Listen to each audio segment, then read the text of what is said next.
The last performance. In a small forgotten town, there once stood an old theater called the Marrow. It had once been a place of wonder, velvet curtains, golden balconies, and laughter echoing off the walls. But after a fire 20 years ago killed its leading star, Evelyn Vale, it was shut down, left to rot. Everyone said she died in the flames, her body never found. But Evelyn had not died in the fire. She had been betrayed.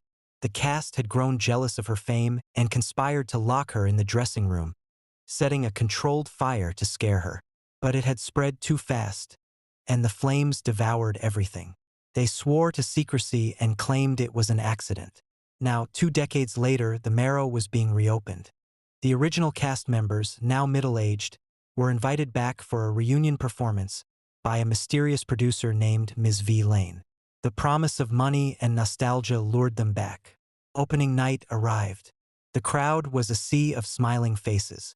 Backstage, the actors marveled at how the theater had been restored exactly, down to the velvet wallpaper and the scent of lilacs in the dressing rooms.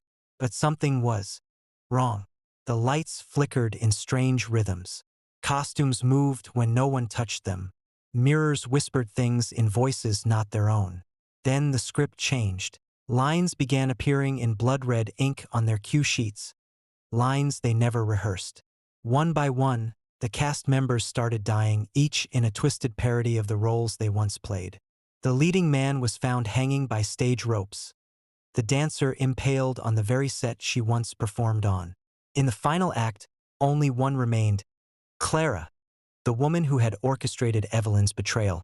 She ran to escape, only to find the audience had vanished.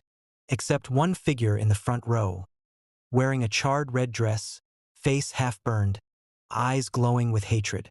Evelyn stood on the stage once more. "Clara," she whispered, voice like smoke. "You forgot your final bow." The stage floor cracked open beneath Clara's feet, and she was dragged screaming into the darkness below. The theater's doors locked themselves. To this day, the Marrow remains sealed.